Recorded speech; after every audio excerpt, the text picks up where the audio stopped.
This lesson is all about getting comfortable with the Amazon ad dashboard. This is the command center for all your ad campaigns, and it's where you'll be spending a lot of your time. For that reason, it is crucial that you know your way around. In this video, I'll take you on a guided tour of the dashboard. We'll explore all the settings, options, and features that I think will be of use to you. First of all, we need to get to the Amazon Ads dashboard. To do this, we will sign into Amazon KDP and then click on the Marketing tab here. Then we can come down here to the Amazon Ads section, and from the drop-down box, we can choose any of these marketplaces that we wish to advertise on.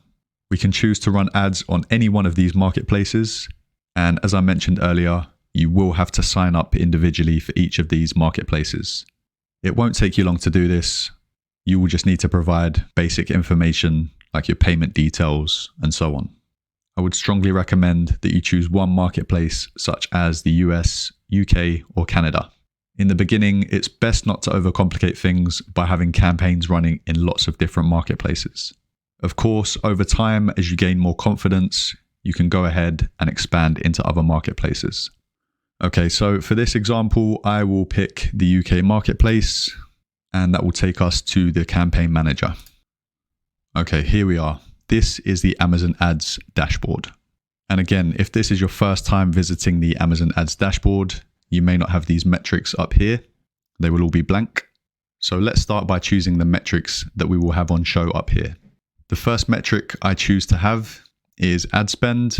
And this is the amount of money you have spent on ads for the time period that you have selected here. Okay, so since I've started advertising on the UK marketplace, I have spent just under £18,000, and that is the equivalent to about $22,000. If I was to include my other marketplaces, such as the US, Canada, and Australia, I am pretty close to spending $40,000 overall. So you could say I have a fair bit of experience with advertising. The next metric I have is ACOS. This stands for Advertising Cost of Sales and is very important to us. You can see that my lifetime ACOS is around 25%, which is good, and that is pretty much break even for me. Now, you may see other people showing a much lower ACOS than this on YouTube or Facebook groups and stuff like that. Some will have around 15%, some will have around 20%, but I have a very strong argument for why you should try to achieve a break-even ACOS rather than getting your ACOS as low as possible. This is something that I will discuss in great detail in the next module, and I hope it will change the way you think about it and to see the bigger picture. The third metric I have is orders.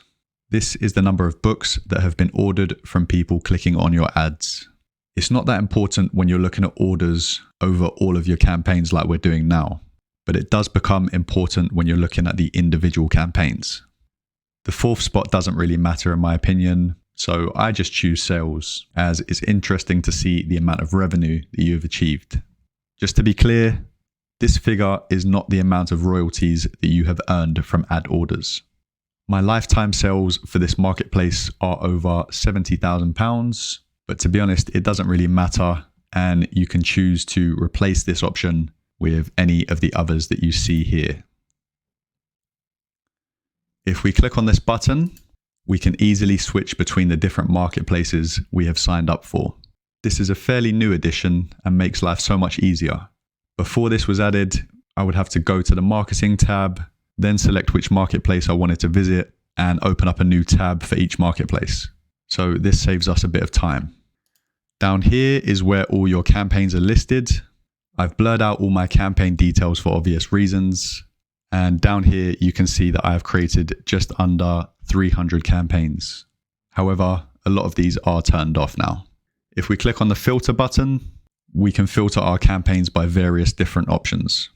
I only use this to filter by active status, meaning campaigns that are actively running and not paused. So I will choose the enabled option. And now you can see that I have only 70 campaigns running. The rest are paused and hidden. Okay, so there is really no need to filter by any of these other metrics. And I can understand why most people get overwhelmed by this dashboard, because there are lots of different options to select but most of the time they have no importance to us. I'm a simple man and I like to keep things as uncomplicated as possible. You can see here if a campaign is active or not. If it is active, it will say delivering. And if you wish to stop a campaign for any reason, you can simply click this button here and it will change to paused. Once your campaign is paused, your ad will not be shown and so you won't be charged any more money. Okay, so that's turned back on and it's delivering again. The type tab tells you if your campaign is running automatic targeting or manual. Amazon really needs to improve this bit because although you can see that this one here is a manual targeting campaign, you can't actually differentiate between if this is a manual campaign that is targeting keywords or if it's targeting products. And I know it says products above, but it also says that for automatic ads, manual keyword ads, and manual product ads. The only way you can really tell is by going into each campaign, clicking all the way through it, and then selecting targeting. Then you can finally see if this manual campaign is targeting keywords and not products.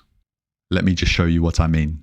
So I'll have to click on this, click through again, come to targeting, and then I can finally see that this manual campaign is targeting keywords. So it's a bit long-winded, but I've come up with a bit of a solution. And that is when I create a manual campaign, in the campaign name, I will add what I'm targeting, such as keywords or products. Here are your daily budgets, and these can be adjusted by clicking on them. Like with the metrics at the top of the page, you can customize which ones you want to see and which ones you don't. You can customize them by clicking on this button here, and then you customize columns. Then you can choose which options you want to have showing. Top of search basically tells you how many of your keywords your book is showing at the top of the search for as a percentage. For example, you can see here that for this campaign, the top of search is 23%, meaning that if I had 100 keywords in this campaign, my advert would be showing on the first page at the top for 23 keywords. For the rest of the keywords, they might be shown further down the page or not at all. For me, this metric isn't that important because every campaign is slightly different. And some of my ads perform better when they are shown further down the page and some perform better at the top of the page. So just take it with a pinch of salt. Spend is really important as we like to know what we're spending on each campaign. Orders are important too, as we discussed earlier. I have sales selected too because sometimes a customer will buy your books in bulk in one order. Now, this happens quite often for me, luckily.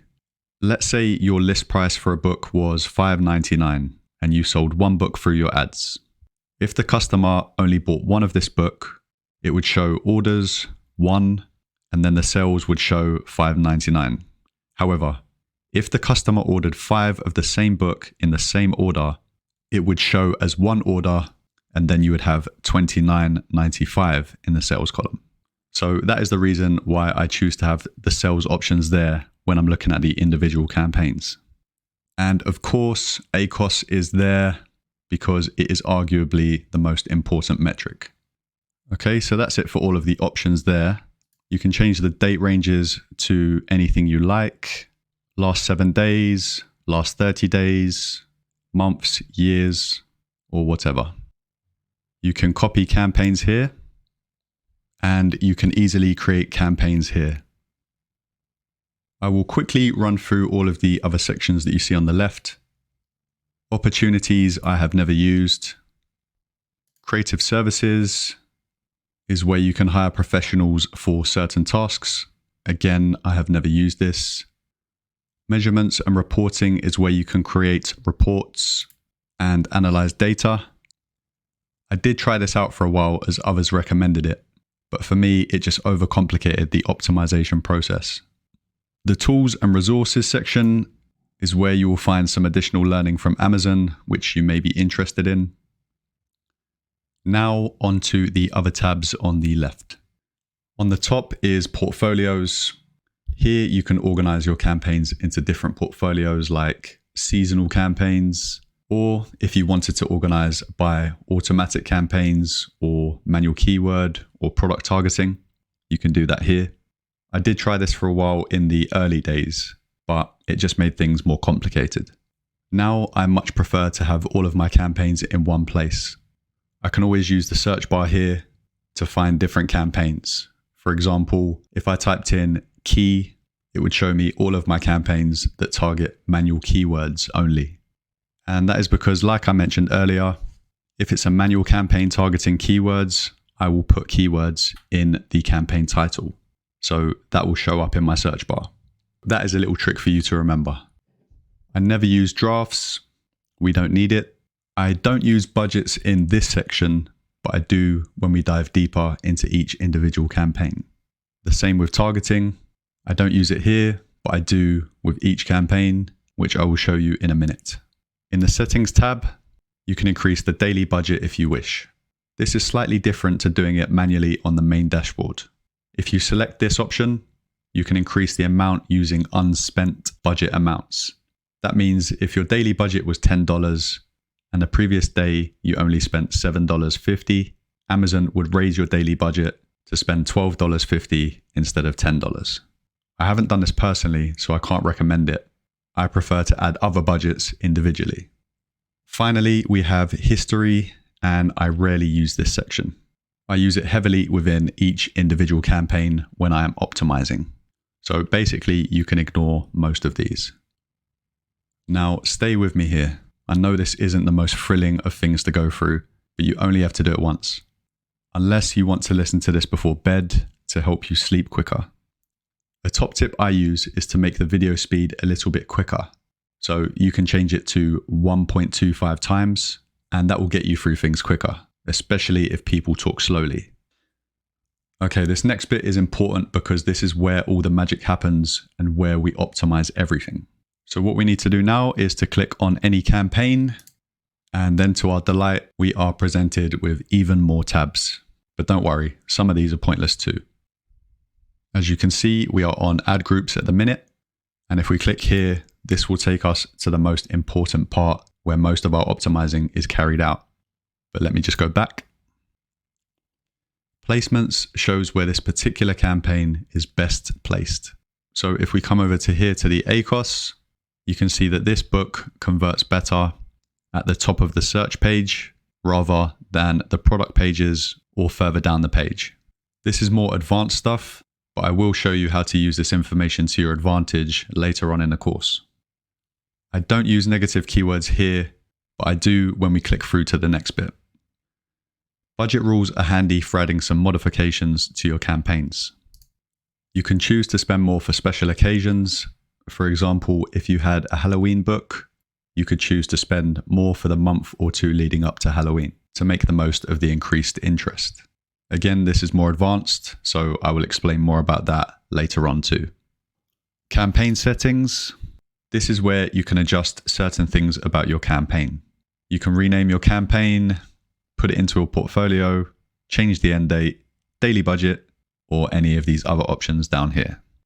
I don't use the history tab in this section, but I do in the next one. If we look at the history tab in this section, you can see that it only shows useless information, such as when you changed the daily budget or if you've paused or unpaused the campaign. So that's all the tabs on the left. Let's go to ad groups again, and then we can proceed to the next bit. So when your book becomes visible, that's when you know you're in the right place for optimization. The previous screen is not where you need to be. Okay, so this is the last screen that we come to, and we can click on the link, and that will take us to our book on Amazon in the marketplace that we're advertising on. The targeting tab, we can see all the different keywords that I'm targeting. If this was a manual product campaign, you wouldn't see keywords here. You would see different products or categories. And if it was an automatic campaign and you clicked on targeting, this is how the information will be presented. And this is where you can adjust your bid prices for different targeting groups. I will explain what loose match, close match, substitutes, and all of that mean when I cover how to set up your automatic ad campaigns. Negative targeting is where you will add all of the keywords or products that are not performing well and you wish to stop your ad being shown against. Here you can see a list of all the keywords that have underperformed, and so I do not wish to advertise for them anymore. Again, this will all be covered in the optimization module. Search terms is where you can see all of the customer search terms or the products our ad was shown for. We will more than likely be adding a lot of the items found here to our negative list.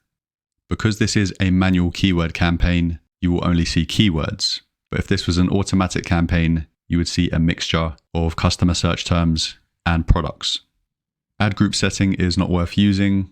And finally, history is where we can look back at all the little optimizations we've made in the past. This is very useful. For example, let's say you had a keyword that was performing well. So you decided to up the bid price and try to get more sales. After a week, you come to optimize this ad. You can look back at last week's history and then see if that increase brought you more sales, or if it didn't, you could decrease the bid back to where it was. When you have a lot of campaigns running, you can't memorize all of the changes you made a week prior. And so this is extremely important to us. And that is it for the guided tour of the Amazon dashboard. Thank you for sticking with me until the end. Hopefully everything is a little less confusing now, and you can see that you don't need to use most of the tabs or options shown. There may be a few little things that are still a mystery to you at this point in time, but I will dive deeper into all of the little details over the rest of the course. Go and grab yourself a coffee after that, and I'll see you in the next one.